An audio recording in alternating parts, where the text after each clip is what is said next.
Hi అండి, అందరికీ నమస్తే. నా పేరు Shiva Durga. Welcome to SJN garden.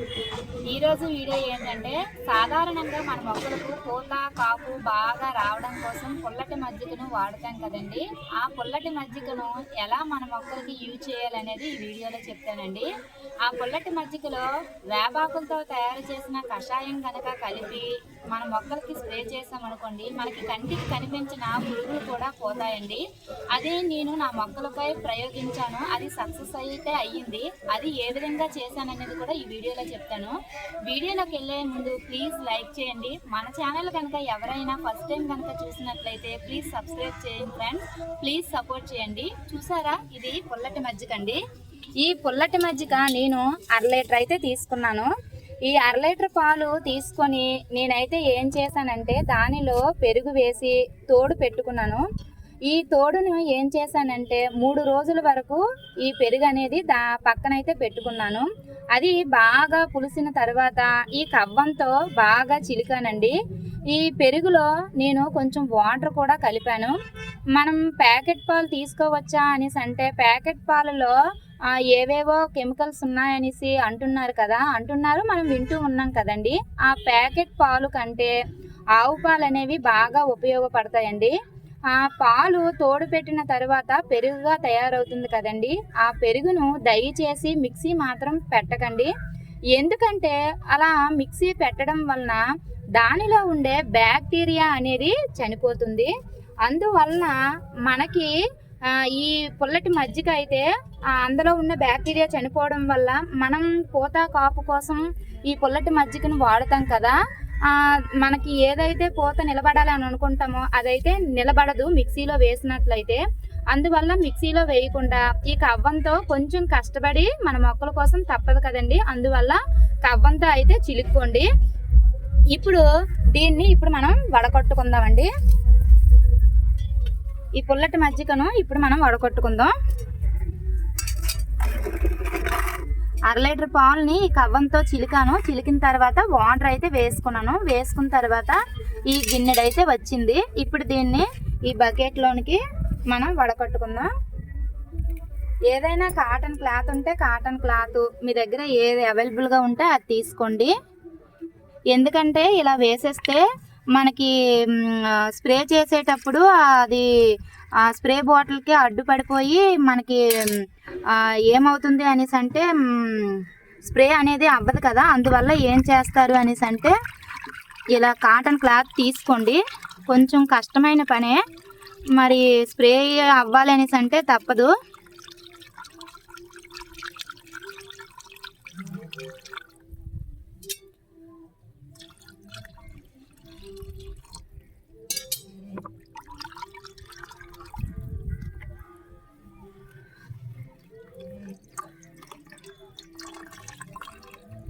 చూసారా, వాటర్ లాగా దిగుతుంది కదా.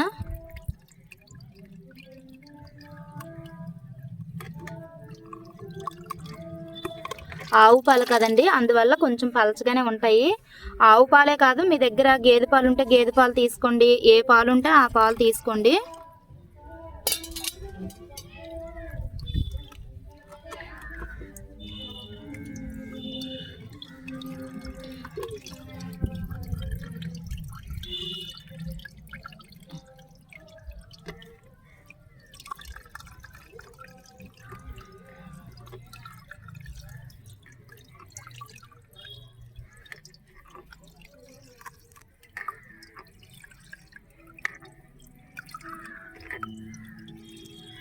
ఇలా మొత్తం అంతా వడకట్టేసుకోండి.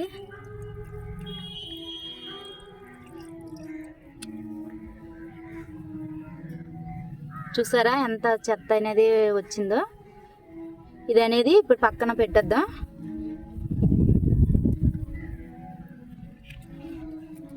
ఇప్పుడు దీన్ని మనము స్ప్రే బాటిల్లో వేసుకొని మన మొక్కలకి స్ప్రే చేసుకుందాం.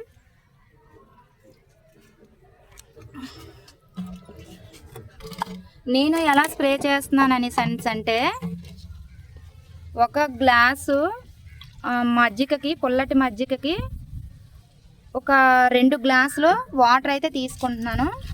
దానికన్నా ఎక్కువే తీసుకోవచ్చు. కానీ నాకు బాగా పూత అనేది రాలిపోతుందండి, నేను చూసుకోలేదు. అందువల్ల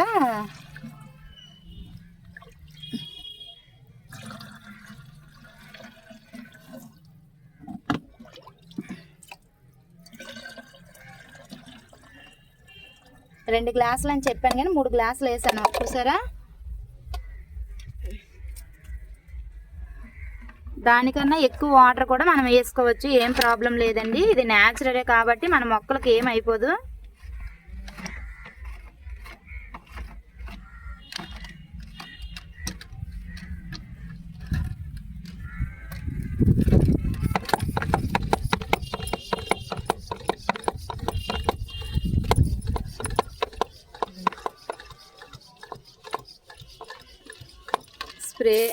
స్ప్రే అవుతుంది.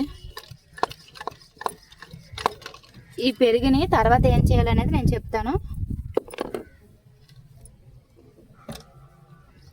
ఇవి మన దగ్గర ఉన్న టమాటా మొక్కలు.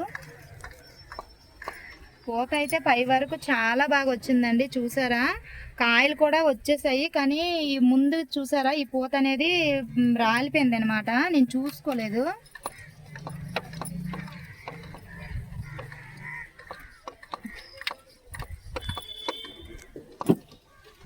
ఇప్పుడు ఈ మొక్కలకి మనం స్ప్రే అయితే చేసుకున్నాం.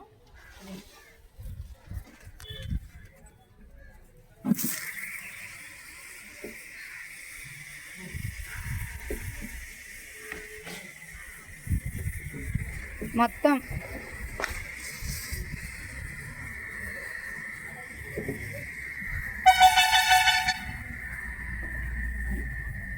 ఎక్కడ కూడా మనకి మిల్లీ బగ్స్ అనేవి లేవు. చూసారా, ఈ మొక్కలకైతే మిల్లీ బగ్స్ లేవు.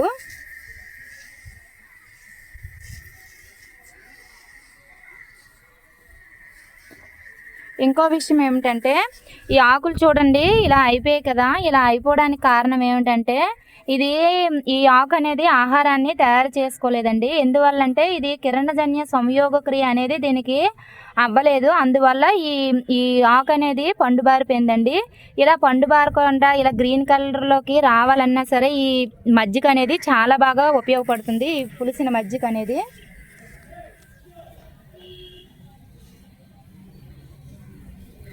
అక్కడ చూసారా ఎంత పూత అయితే వచ్చిందో.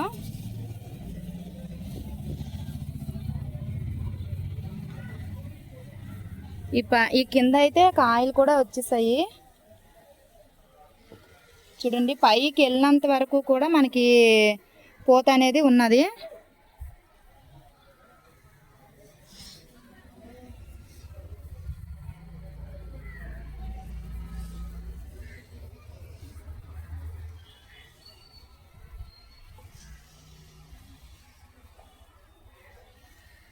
అటు సైడ్ నుంచి ఇక్కడ చూడండి, మొక్క అనేది చాలా చిన్నది. మీరు గమనిస్తున్నారా, ఈ మొక్క మీద ఈ మొక్క చాలా చిన్నది, కానీ పూత అనేది చూడండి ఎంత బాగా వచ్చిందో. ఇలాంటప్పుడు మనము పులిసిన మజ్జిగ కనుక స్ప్రే చేసుకున్నాం అనుకోండి, అది ఫ్లవర్ అనేది కిందకి రాలిపోకుండా, మనకి పూత అనేది రాలిపోకుండా కాత అనేది చాలా బాగా వస్తుంది. మనకి కాయలు అనేవి పెద్ద సైజులో వస్తాయి, మళ్ళీ చాలా చక్కగా నిలబడుతుంది అనమాట, పూత రాలిపోదు. అలాంటప్పుడు ఈ పులిసిన మజ్జిగ అనేది చాలా బాగా ఉపయోగపడుతుందండి. చూసారా, చిన్న చెట్టు.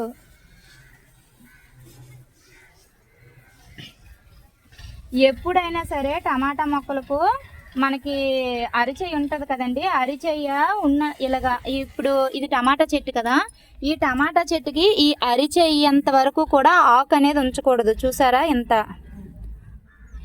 ఇక్కడ మిల్లీ బగ్స్ వస్తాయి, కొంచెమే కాబట్టి చేత తీసేస్తున్నాను. ఇక్కడ అరిచేంత వరకు కూడా ఆకు అనేది ఉండకూడదు. మళ్ళీ నెక్స్ట్ ఏంటంటే, ఇక్కడ పువ్వు వస్తుంది కదా, ఈ మధ్యలో ఈ రెండింటి మధ్యలోని ఇక్కడ చిన్నది చిగురులాగా వచ్చింది కదా, ఈ చిగురుని అయితే మనము ఇలాగా చేత్తో కానీ కట్ చేస్తాం అనుకోండి, అప్పుడు దీనికి వెళ్ళవలసిన బలం అనేది మనకి పూతకు అనేది వెళ్ళేసి అది కాయ అనేది పెద్ద సైజులో ఇవ్వడానికి ఎక్కువగా అవకాశాలు ఉంటాయండి. ప్రతి మొక్క కూడా అలాగే చేశాను నేను. ఇది చూసారా, ఇంకా ఇక్కడ నుంచి ఇక్కడ వరకు ఆకులు అనేవి కూడా కట్ చేస్తాను. అందువల్ల చూడండి, పైకి వెళ్ళినంత వరకు మనకి పూత అనేది వచ్చిందనమాట.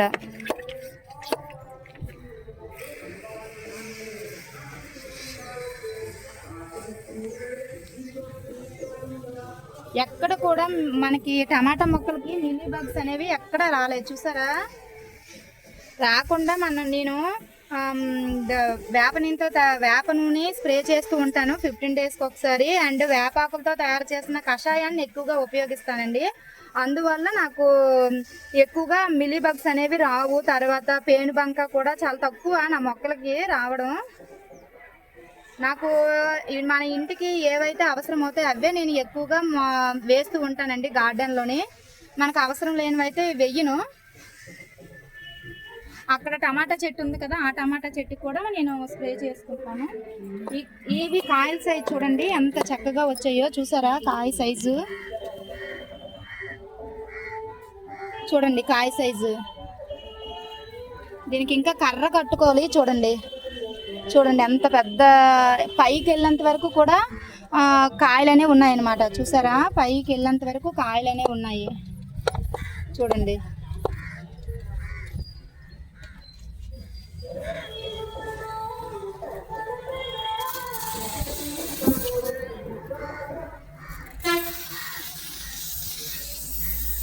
ఇలా అన్నమాట మొత్తం అంతా. ఇప్పుడు దీంట్లో అయిపోయిందండి. ఇందులో ఉంది కదా కొంచెం. మనకి ఎన్నైతే టమాటా మొక్కలు ఉన్నాయో అన్ని టమాటా మొక్కలకు కూడా మనము స్ప్రే చేసుకున్నాము. మన దగ్గర ఇంకా వంకాయ మొక్కలు లేవండి, వెయ్యలేదు. లాస్ట్గా ఉండిపోయే మజ్జిగను చేయితో అయితే చిలకరించేస్తున్నాను. ఇప్పుడు ఉంది కదా, ఉన్న పెరిగిని ఏం చేయాలనేసి అంటే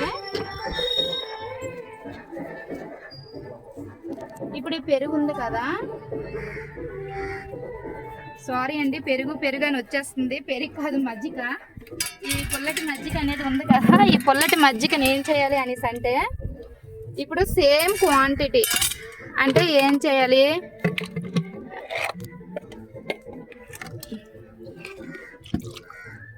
పుల్లటి మజ్జిగ. చాలాసార్లు పెరుగు అనేస్తున్నాను, పెరుగు కాదండి మజ్జిగ.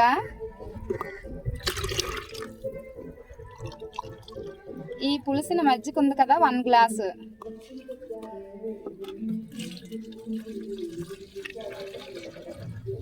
వన్ గ్లాస్కి 2 గ్లాసులు వాటర్ అయితే వేసుకోండి.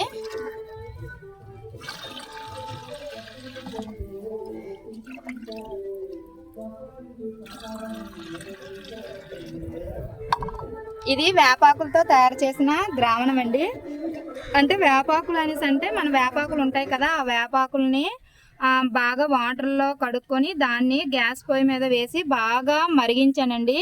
అందులో ఉన్న ఆకుల రసం అంతా కూడా చూసారా ఈ కలర్లోకి వచ్చినంత వరకు మనం బాగా మరిగించుకోవాలి. మరిగించుకున్న తర్వాత ఆ కషాయం అనేది ఇలా తయారవుతుంది. దీన్ని మనము డైరెక్ట్గా మన మొక్కలకి స్ప్రే చేసుకోవచ్చు. అండ్ నెక్స్ట్ ఏంటంటే ఈ పుల్లటి మజ్జిగలో కూడా మనము వేసుకొని స్ప్రే చేసుకోవచ్చు అండి.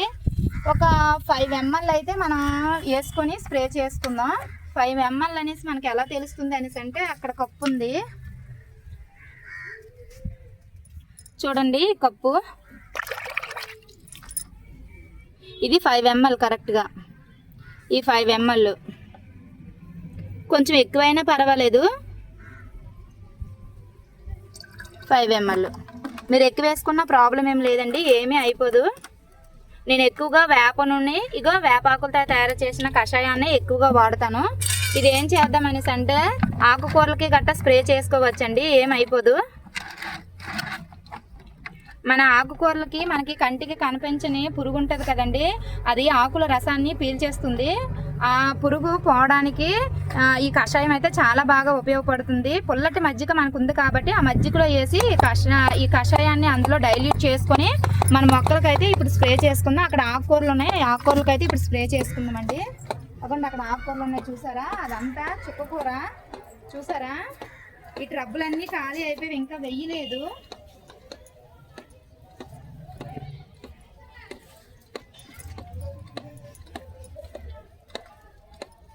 ఇది చుక్కకూర అండి, 2 సార్లు కట్ చేసాము. ఇది థర్డ్ టైం అనమాట, ఇది 3వ సారి. చూసారా ఎలాగా ఫ్లవర్ అనేది వచ్చేసింది. ఇక్కడ దీన్ని మనం హార్వెస్ట్ అయితే చేసుకోవాలి. అది పాలకూర చూడండి, పాలకూర ఎంత చక్కగా వచ్చిందో చూసారా. పాలకూర ఇది పాలకూర. ఆ పాలకూర చూడండి ఎక్కడ కూడా మనకి పురుగు అనేది లేదండి. చూసారా మీరు? ఇలా మనకి పురుగు గట్ట పట్టకుండా ఉండాలనేసి అంటే ఖచ్చితంగా మనము 15 రోజులకు ఒకసారి ఏదో ఒకటి స్ప్రే చేస్తూ ఉండాలండి. తప్పదు. మరి మనకి పురుగు లేని ఆకుకూరలు మనం తినాలి కాబట్టి మనము కొంచెం ఓపికతోటి మనం చేసుకోవాలి. మరి తప్పదు.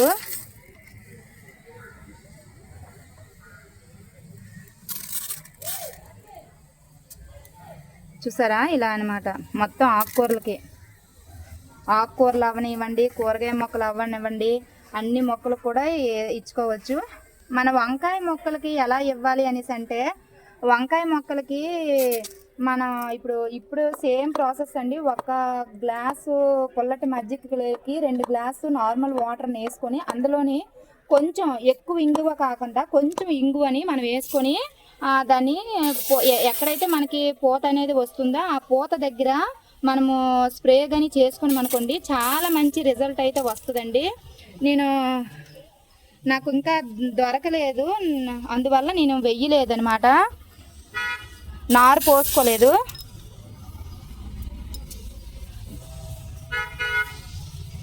మా ఊరు చుట్టూరు అందరూ రైతులేనండి. వాళ్ళు నారు పోస్తారు. వాళ్ళ దగ్గర నేను వంకాయ మొక్కలు అవనివ్వండి, టమాటా మొక్కలు అవనివ్వండి, వాళ్ళ దగ్గర తీసుకొని వచ్చి నేనైతే వేసుకుంటూ ఉంటానన్నమాట.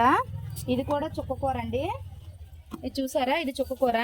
ఇదేమో తోటకూర అండి. ఆల్రెడీ హార్వెస్ట్ చేసుకున్న తర్వాత వేసుకున్నాను. చూసారా? ఎర్ర తోటకూర ఇది ఇదంతా చుక్కకూరేనండి. ఈ చుక్కకూర అంతా ఒకసారి హార్వెస్ట్ చేసేయాలి.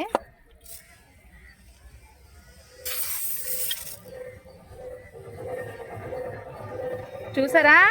ఆకుకూరలకైతే ఎక్కడ మనకి పురుగు అనేది ఎక్కడ కనిపించలేదండి. చూసారా? ఎక్కడ కూడా. ఇది ఒక పద్ధతి. అండ్ నెక్స్ట్ ఏంటంటే మనం వాటర్లో ఆ పుల్లటి మజ్జిగని ఎలాగా అనేది కలిపి మన మొక్కలకి ఇవ్వాలనేది కూడా చెప్తాను.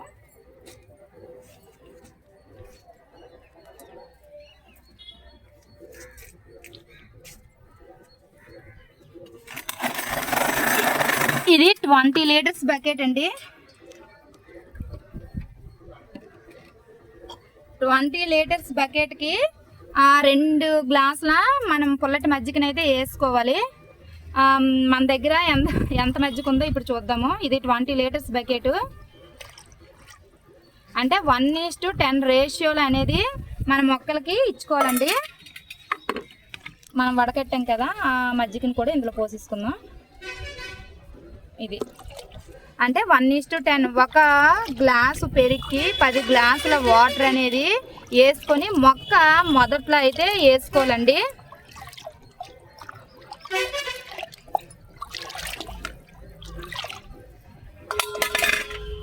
ఇక్కడ జామ చెట్టు ఉంది చూడండి. ఆ జామ చెట్టుకి పూత అనేది బాగా వచ్చింది. అది కాయలు కూడా బాగా వచ్చాయండి. నేను చూసుకోలేదు. ఆ పైన పూత అనేది రాలిపోయిందండి. గుండె ఇక్కడ ఈ పైన 2 పువ్వులు కూడా కింద రాలిపోయేవి. అప్పుడే కానీ మనము ఈ పుల్లటి మజ్జిగని స్ప్రే చేసుకుంటే అవి కూడా ఇలా కాయల రూపంలో తయారవుతును. చూసారా ఎంత మంచి కాయ. చిన్న చెట్టు చూసారా? చిన్న చెట్టు కూడా మనకి కాపు అనేది ఎంత బాగా వచ్చిందో. ఇది క్యాబేజ్ అండి. చూడండి ఎంత పెద్ద క్యాబేజ్.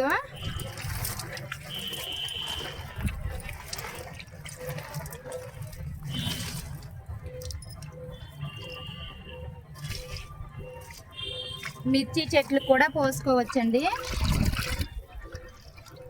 ఇప్పుడు ఈ టమాటా చెట్లు మొక్క మొదట్లో పోసుకుందాం. కొంచెం పోసుకోండి. ఎందుకంటే ఎక్కువ పోసుకుంటే అవి ఆ వాటర్ అనేది కిందకి వెళ్ళిపోతుంది కదా, అందువల్ల కొంచెం పోసుకోండి.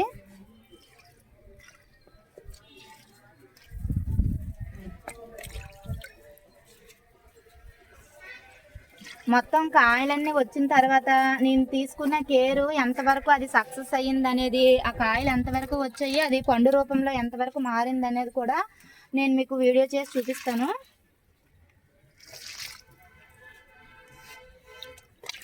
ఇక్కడ కూడా పోసుకుందాం.